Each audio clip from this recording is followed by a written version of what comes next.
শ্রীকৃষ্ণ ভক্ত চ্যানেলের আরো নতুন নতুন ভিডিও দেখার জন্য সাবস্ক্রাইব করুন। আমাদের দেশে আমরা ধর্ম বলতে যেটা জানি, অনেকেই, সকলেই না, ধর্ম বলতে জানি মানে পূজা পার্বণ, হই হুল্লোড়, খাওয়া দাওয়া, দামি পোশাক পরে। দুর্গা পূজা খুব ভালো লাগে কেন জানেন? বাঙালির জাতীয় উৎসব কি হওয়া উচিত ছিল? মহাপ্রভুর আবির্ভাব। জাতীয় উৎসব হওয়া ছিল মহাপ্রভুর আবির্ভাব। কারণ মহাপ্রভু নবদ্বীপে আসলে মা দুর্গার শিব গৌর চরণ পাওয়ার জন্য, গৌর ভজনের জন্য ওখানে সীমান্ত দ্বীপে গিয়ে মা দুর্গা উপাসনা করেছিল। জায়গাটার নাম সীমান্ত দ্বীপ। মা দুর্গা উপাসনা করেছিল গৌর চরণ পাওয়ার জন্য।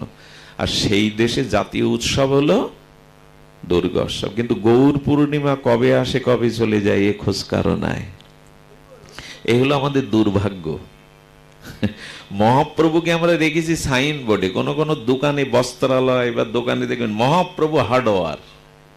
মহাপ্রভুকে হার্ডওয়ারে রাখা হয়েছে। নিতাই সেতু, নিতাইকে আমরা সেতু বানিয়েছি।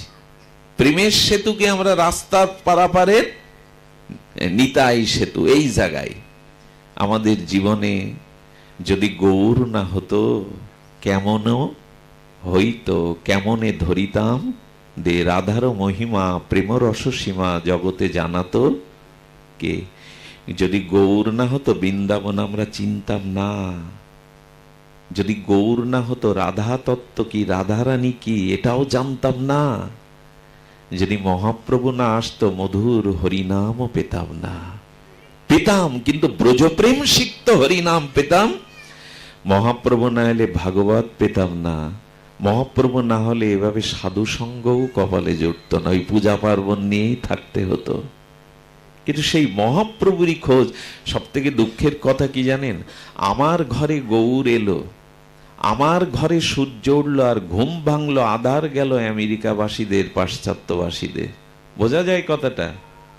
আজ আমেরিকা, ইউরোপ, জার্মান পাশ্চাত্যবাসীরা যারা অর্ধ উলঙ্গ হয়ে মদ পান করে নাইট ক্লাবে নাচতো, তারা এখন হরিনামে দীক্ষা দিয়ে তিলক মালা নিয়ে লাল পেড়ে সাদা কোলের শাড়ি পরে নবদ্বীপে রাধাকুণ্ডে গৌর কীর্তন করে বেড়াচ্ছে। সারা বিশ্বব্যাপী কীর্তন করে বেড়াচ্ছে। অর্থাৎ আমার ঘরে সূর্য উঠলো, ঘুম ভাঙলো ওদের। কজন গৌর পূর্ণিমা আমরা করি? দুর্গাপূজা ভালো লাগে কেন যেন? ঢাক বাজলো, মাইকে গান ভেসে এলো, মহালয়ার সেই বাঙালির গর্ব বীরেন্দ্র কৃষ্ণের ভদ্রের চণ্ডীপাঠ ভেসে এলো। এরপরে অষ্টমীতে লুচি, নবমীটা আর বলবো না। নূতন জামা কাপড়, মেয়ে জামায়, কার না ভালো লাগে? কিন্তু বিজয়া দশমীর পর যে একাদশী, ওই দিনটা মুখ শুকিয়ে যায়। মা আরো একদিন কেন থাকলে না? মা আরো একদিন কেন? আমি পূজাকে কটাক্ষ করছি না। মা দুর্গা হলো সাক্ষাৎ বৈষ্ণবী শক্তি, ভগবানেরই চিৎ শক্তি। তিনি ভগবানেরই অংশ। কিন্তু বলতে চাইছি, এই নিয়ে মাতামাতি করলে প্রেম ভক্তি পাওয়া। আর আজকাল পূজা পার্বণের পরিবেশগুলো আপনারাই বিচার করে দেখুন, সেখানে উপাসনা আছে কিনা। বাঙালির কদর্যতা এই আসনে বসে বলা ঠিক না। আমরা দেখেছি কলকাতার দুর্গাপূজায় নবমীর দিন অবেদ্য মাংস, মদও সেখানে খাওয়া হয়। মাকে বিদায়ের দিনে আড়ং বলি, মাকে বিদায়ের দিনে নেশা করে কিছু যুবকরা যেভাবে উন্মাদ নাচতে থাকে, মার বিদায়টা কি এইভাবে দিতে হয়?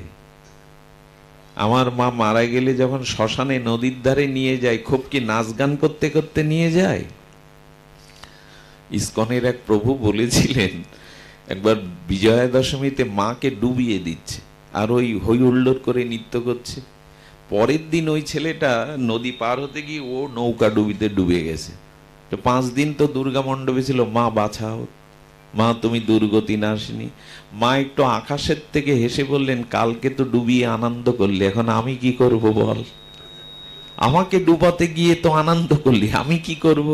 আর আমরা কিছু মন্ত্র শিখেছি, এই মন্ত্র যে কোথা থেকে পেয়েছি, আসছে বছর এটা কোন চণ্ডীতে আছে, কোন মন্ত্রে আছে আমাকে দেখান। আসছে বছর এগুলো মন্ত্র না তন্ত্র কি? এগুলো কোথায় পেয়েছেন এগুলো? আসছে বছর মানে মা এই 5 দিন ভালো খেলাম, জামা কাপড় পরলাম, মাইক্রো নিয়ে বউ ছেলে মেয়ে ঘুরলাম, বেশ রাত জেগে আনন্দ করলাম, মা আসছে বছর আবার এই আনন্দের জন্য এসো। আর 1 বছরে মার খোঁজ নেই, আর 1 বছরে মার কোনো আসছে বছর। এই জন্য আমাদের সুবিধার্থে তো তৈরি করে নিয়েছে আমরা, আসছে বছর আবার হবে। এই সব এই পূজা পার্বণ গুলো আমি বিরোধী নই, দেবদেবীর পূজা আমাদের সনাতন ধর্মে করতেই হবে, এটা আমিও করি, কিন্তু প্রশ্ন হলো যাতে ভক্তি হয় সেই ভজনই করতে হবে। মার পূজা, রামচন্দ্র ভগবান একটা নীল পদ্মের জন্য নিজের নীল আঁখি তুলে দিতে গেল, চোখ তুলে দিতে গেল, এই হলো উপাসনা।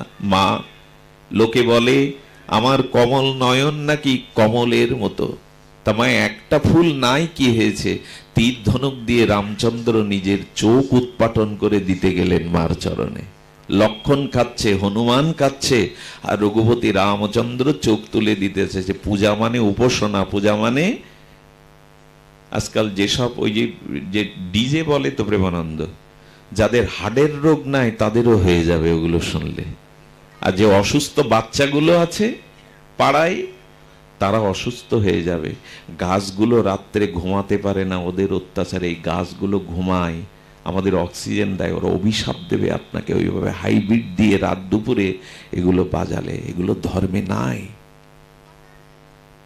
সদ্গুরুদেবের চরণাশ্রয় না করলে, বিশুদ্ধ সাধনা সঙ্গ না করলে প্রকৃত ধর্ম কি এটাও বোঝা। সাধু সঙ্গ ব্যতীত, ভাগবত শ্রবণ ব্যতীত প্রকৃত ধর্ম কি? আচ্ছা, ধর্ম শব্দের ব্যুৎপত্তিগত অর্থ কি?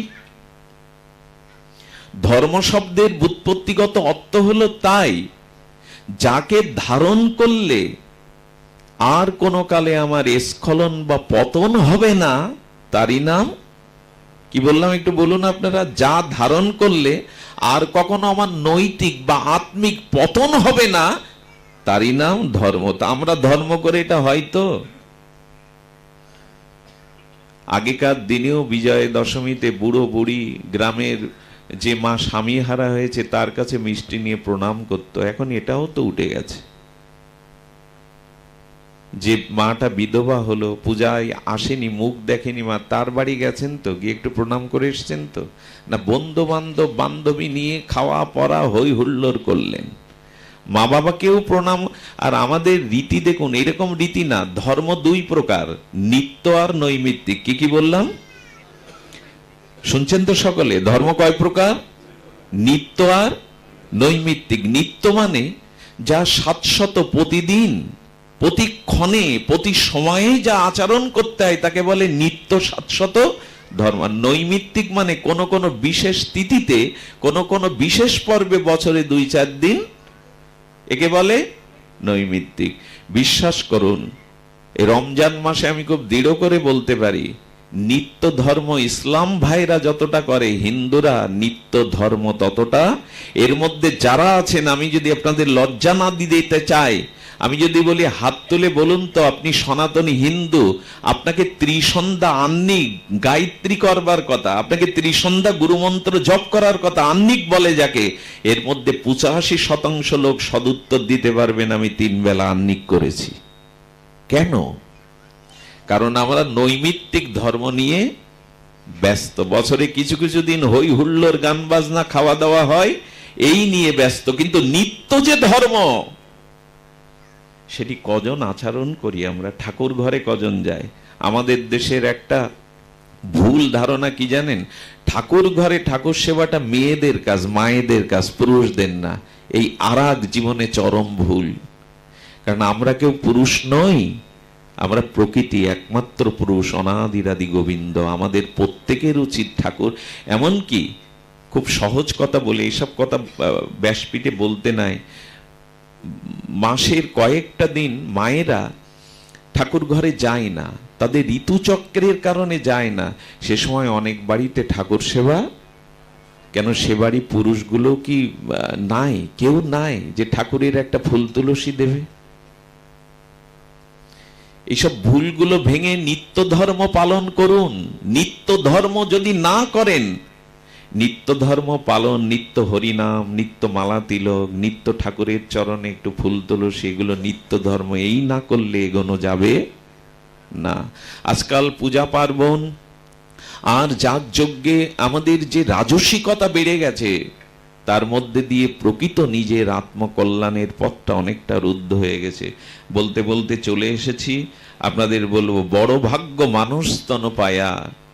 রামচরিত মানসে বলছেন, সুদুর্লভ সদ গ্রন্থ ন গাবা। আচ্ছা, ভগবান আমার জন্য অবতার হয়ে এসেছেন, সদ্গুরুদেব হয়ে এসেছেন, হরিনাম রূপে, অক্ষর রূপে, গীতা ভাগবত রূপে এসেছেন, বৈষ্ণব রূপে এসেছেন। এত কিছু আমাকে ভগবান ধরবার জন্য ফাঁদ বা জাল পেতেছেন। কি পেতেছেন? শাস্ত্র রূপে এসেছেন, নাম রূপে এসেছেন, বৈষ্ণব রূপে এসেছেন, সাধু রূপে এসেছেন, অবতার গুরু রূপে এসেছেন।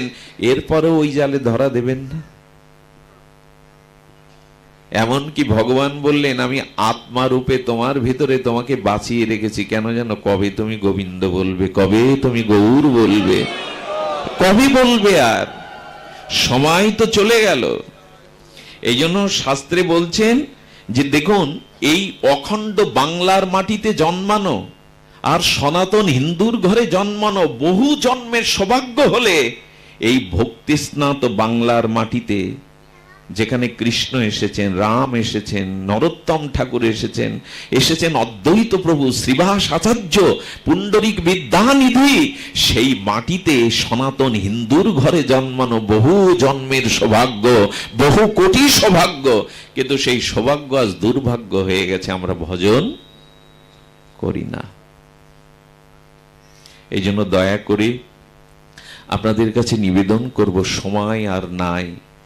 সময় নাই মানে আমাদের জীবনের অস্তিত্ব, আয়ু কতটা সময় আছে আমরা এটা বলতে পারবো না। এই জন্য আমাদের উচিত হবে তেইশাং শতচ যুক্তনাং ভজতাম প্রীতিপূর্বকম দদামি বুদ্ধি যোগাং মাম উপজান্তি তে। এই সুবুদ্ধিটা খেলবে যদি আপনি ভগবানের সাথে যুক্ত হয়ে ভজন করেন। আচ্ছা, জল আর দুধ, আধা লিটার দুধ, আধা লিটার জল একসাথে মিশিয়ে আপনার সামনে দিয়ে বলা হলে এবার দুধ জল আলাদা করো, এর মধ্যে এমন কেউ আছেন? পারবেন? পারা যাবে বাবা? হাত দিয়ে বা আপনার চিন্তা চেতনা দিয়ে দুধ আর জল। কিন্তু রাজহংসের ঠোঁট দিলে কি হবে? ওই প্রাণীটাও প্রভু এমন সৃষ্টি করেছেন, ও ঠোঁট দিলে রাজহংস দুধটুকু নিয়ে অসার জলটুকু রেখে দিতে পারে। কেন আর কোনো প্রাণীকে এই ক্ষমতা দেয়নি কেন গোবিন্দ? বলেন, ওকে দিয়ে প্রমাণ করলাম আমি যদি চাই তো রাজহংসের মতো প্রাণীরও মধ্যে ঠোঁটে এমন অলৌকিক ক্ষমতা দিতে পারি যে জল আর দুধ আলাদা করতে পারে। তেমন তুমি যদি আমাতে যুক্ত হয়ে আমার ভজন করো, আমিও তোমায় এই বুদ্ধি দেবো যে সংসার থেকে আমাকে কি করে আলাদা করতে হয়, এই মোহমায়া থেকে কি করে আমাকে লাভ করতে হয়, এই বুদ্ধিটাই আমি তোমায় দিয়ে দেবো। আমাদের বুদ্ধি আছে অর্থ রোজগার করা, ব্যবসা বাণিজ্য, চাকরি করা বুদ্ধি। ভগবান পাওয়া বুদ্ধি আমাদের কম আছে, কারণ আমরা ভজন না করলে এই বুদ্ধি আসবে না। এই জন্য বললেন, গৌর গোবিন্দের ভজন করো, দদামি বুদ্ধি যোগাং, আমি তোমাকে বুদ্ধি দেব, সুবুদ্ধি দান করব, সুমেধা দান করব, সুমনীষা দান করব, যার দ্বারা তুমি আমাকে লাভ করতে পারবে। দেখুন, সংসারে যদি আমাদের বুদ্ধি হতো, আমরা হরিনাম ছাড়া একজনও থাকতে পারতাম? অন্তত এই কলিহত যুগের হরিনাম ছাড়া আমরা কেউ থাকতে কেন জানেন? হরিনাম ছাড়া আচ্ছা, সাপের মাথায়, কিছু কিছু সর্পের মাথায় মণি থাকে, তো মূল্যবান মণি, দুষ্প্রাপ্য মণি থাকে, তো আছে, এটা সাপের মাথায় মণি আছে। ভগবান সিদ্ধান্ত দিলেন, দেখো সাপের মুখে আছে বিষ, বিষাক্ত দাঁত বা বিষ আছে, কিন্তু মাথার একদম সেই একেবারে কাছাকাছি ওখানে মণি আছে। ওই মণি না মহামূল্যবান, ওই মণি শীতল, এক জায়গায় রাখলে গরম বস্তু শীতল হয়ে যাবে, ওর জ্যোতিটা শীতল, ও মহামূল্যবান। ভগবান বললেন কি, এই সংসারটা সাপের বিষের মতো, হরিনামটা হলো মাথার মণির মতো শীতল ও মূল্যবান।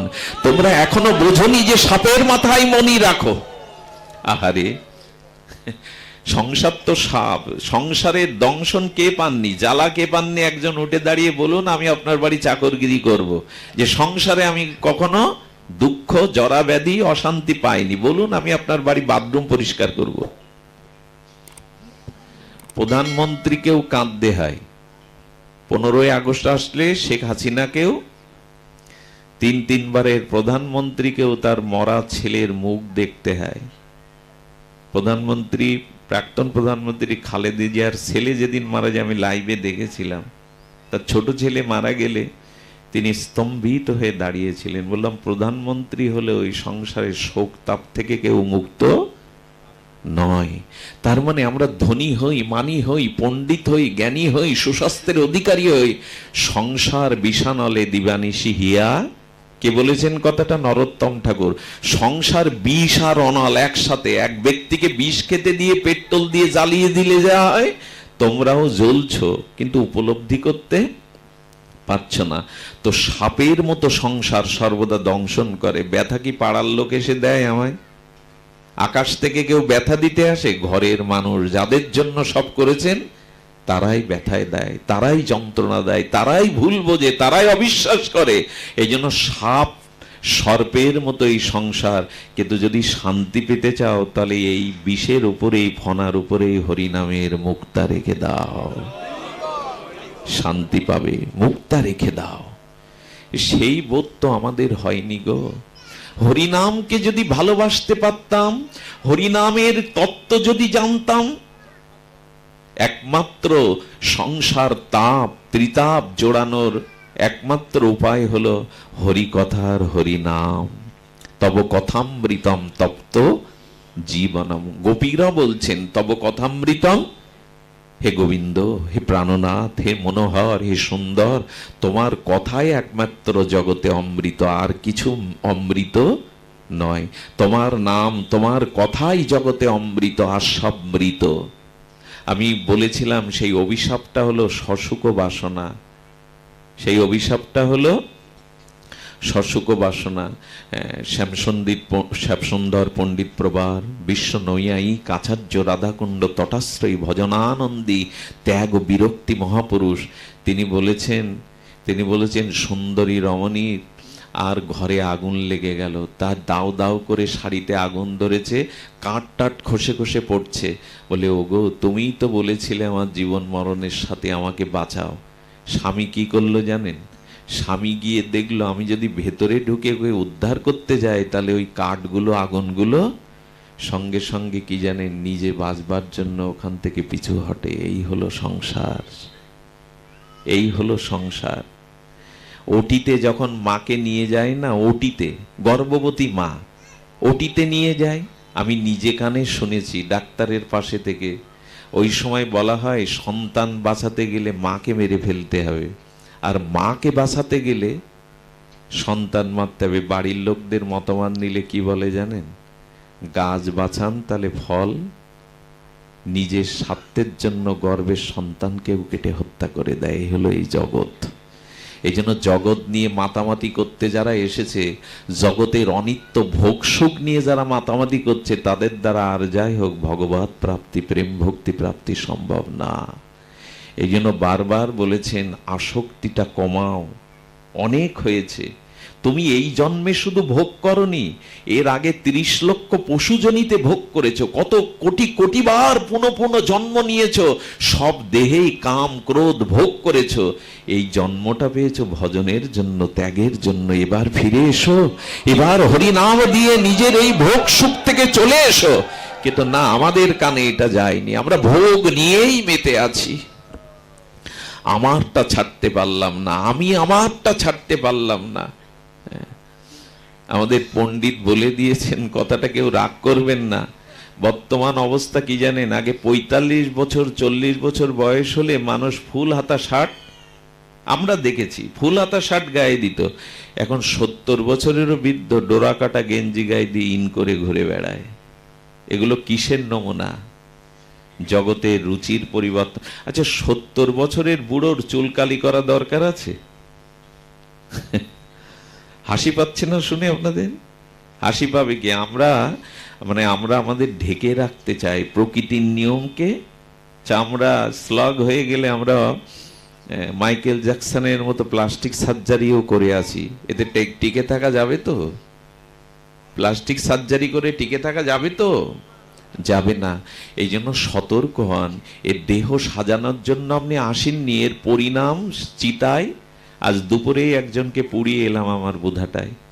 বুধবারে আমাদের পাঠ শুনলো, আমাকে আলিঙ্গন করলো আর বলল, তোমার কথা বড় ভালো লাগে, তোমার কথা শুনে মনে হয় একটু ভজন করতে হবে। গতকালই সন্ধ্যায় মারা গেল। আজকে তাকে চিতায় দাও দাও করে জ্বলতে দেখলাম, আর বললাম, আলিঙ্গন করে যে বললে, আর তো সময় হলো না, আর তো পারলে না। নলিনী দল জল জীবন টলমল। পদ্মপত্রের উপরে জলের বিন্দুটা যেমন টলমল করে, বায়ু বেগে কখন ঝরে পড়ে, আমাদের আয়ুটাও তো তাই। এবার সতর্ক হও। আর কত ভোগ করবে? প্রতি জন্মেই ভোগ করেছ এই দেহ ভোগ, দেহকে খাইয়েছ, দেহকে পুষ্ট করেছে। এবার অন্তত ত্যাগের মন্ত্র নাও, এবার অন্তত ফিরে এসো। কিন্তু না, আমাদের চিত্তে এই ভজনের মহিমা জাগেনি। এই জন্য বললেন, এই ভারতবর্ষের মাটিতে, এই বাংলার মাটিতে আমরা যারা এসেছি তাদের উচিত হলো ভগবানের ভজনে ব্রতী হওয়া। আর এই ভজন মানে আমি হরিনামের কথা আপনার বলছিলাম। কি বলছিলাম? হরিনামের কথা। দেখুন হরিনামের মহিমা কি। আচ্ছা, ভগবান শঙ্কর যখন সমুদ্র মন্থনে কালকূট বিষ পান, এদিকে তাকান, বিষ পান করলেন, কালকূট করলেন কিনা? আচ্ছা, বিষটা কণ্ঠবন্ত গেল বলেই তো নীলকণ্ঠ। ভগবান শিবের কি নাম? আচ্ছা, বিষ তাহলে মুখ থেকে, ভগবান শিবের মুখ থেকে কণ্ঠ পর্যন্ত গেছে বিদায় তো নীলকণ্ঠ। আচ্ছা, বুকে গেল না কেন? লাঞ্চে গেল না কেন? ওই পর্যন্ত গিয়ে থামলো কেন? বিষটা যদি মুখে না যেত, মুখে গেল, মুখগহ্বরে গিয়ে আবার কণ্ঠ পর্যন্ত এলো। যেহেতু ভগবান শিবের নাম নীল, হ্যাঁ, প্রশ্ন করা হলো কেন ভেতরে গেল না? লাঞ্চে গেলেই তো বিষক্রিয়া করবে। কি বলল জানেন? বিষ আর ওর পরে নামতে পারিনি, নামার সাহস পায়নি। ভগবান শঙ্কর, সত্যম শিবম সুন্দরের প্রতিমূর্তি ভগবান শিব বললেন, আমি নিত্য নিরন্তর মহাযজ্ঞেশ্বর হয়ে আমার হৃদয়ে আমি রামকে বসিয়েছি, রাম নামকে বসিয়েছি। তো যার হৃদয়ে রাম থাকে, বিষ ওইখানে গিয়ে থেমে গেছে, কণ্ঠ পর্যন্ত গিয়ে বিষ হৃদয়ে যেতে পারেনি। ওখানেই রগিব লোচন মর্যাদা পুরুষোত্তম আমার ভগবান রাম আছে। সংকেত কি দিল ভগবান শঙ্কর? হৃদয়ে যদি ভগবানের আসন পাতা থাকে, কণ্ঠে যদি ভগবানের দিব্য হরিনাম থাকে চিন্ময়, তাহলে এই সংসারের বিষও তোমাকে আক্রান্ত করতে পারবে না। বিষ একটা জায়গায় গিয়ে থেমে যাবে, থেমে যাবে। হরিনাম নিন। নাস্তেব্য নাস্তেব্য নাস্তেব্য গতির অন্যথা। মহাপ্রভু শাস্ত্রের উক্তি দিয়ে বারবার দ্ব্যর্থহীন কণ্ঠে কম্বকণ্ঠে ঘোষণা করেছেন, এই যুগে একমাত্র উপায় হলো হরিকথা, হরিনাম গ্রহণ করা। এটা মুসলিমদের আত্মশুদ্ধির মাস, রমজান মাস। আমাকে একজন বলছেন, আচ্ছা নামাজ শব্দের অর্থ কি দাদা? আমি একটু রহস্য করে বললাম, ওই বানানটা একটু সন্ধি বিচ্ছেদ করো, নাম আজ, নামাজ, নাম আজ। ওই ধ্বনিতে যেন ওরাও বলছে, নাম আজই নাও, স্রষ্টার নাম এখনই নাও, আজই নাও, নাম আজ, নামকে আজই নাও, কালকের জন্য অপেক্ষা করো না। নাম আজকেই নিতে হবে, এখনই নিতে হবে। আগামীকালের সূর্য তোমার জন্য উঠবে কিনা সে ভরসা নাই। আগামীকালের যে আমার জন্য সূর্য উদয় হবে এমন নয়। তাই বারবার মহাপ্রভু আহ্বান করছেন, নলিনী দল জল জীবন টলমল। এই ক্ষণভঙ্গুর জীবনে তুমি ভগবানের চরণাশ্রয় করো, হরি নামকে আশ্রয় করো। আচ্ছা, এই নামাশ্রয়ে রতি আসতে গেলে কি প্রয়োজন? ভগবানের নামে রতিমতি আসতে গেলে কি প্রয়োজন? বলো, সাধু সঙ্গে হরিকথা বিনা নামে রুচিও আসবে না, ভজনে রুচিও আসবে না। যতদিন সাধু কৃপা না হচ্ছে, মহত কৃপা না হচ্ছে, শ্রী গুরু করুণা না হচ্ছে, ততদিন ভজন জগতে আমরা প্রবেশ করতে পারবো না। ভগবানকে আমার মনে হবে কবে জানেন? নিজের মনে। আগে তো ভালোবাসার, আচ্ছা যার প্রতি যার প্রগাঢ় ভালোবাসা আছে, আসক্তি আছে, তার কথা জোর করে মনে করা লাগে না, মনে জোর করে উদয় হয়, স্বাভাবিক উদয় হয়। যার প্রতি আপনার গাঢ় প্রীতি আছে, আসক্তি আছে, টান আছে, অনুরাগ আছে, তার কথা কি জোর করে মনে আনা লাগে? বরঞ্চ তাকে মন থেকে মুছে ফেলাও যায় না। তো ভগবানের প্রতি ভালোবাসাই যদি না আসে, তো জোর করে কি এটা হয়? জোর করে ওষুধ খাওয়ানো যায়, হরিনাম জোর করে করানো যায় না, ভগবত ভক্তি জোর করে করানো যায় না। এই জন্য শাস্ত্রে বলছে আগে ভালোবাসাটা আসুক, মন আপনি থেকেই ছুটবে ওইদিকে।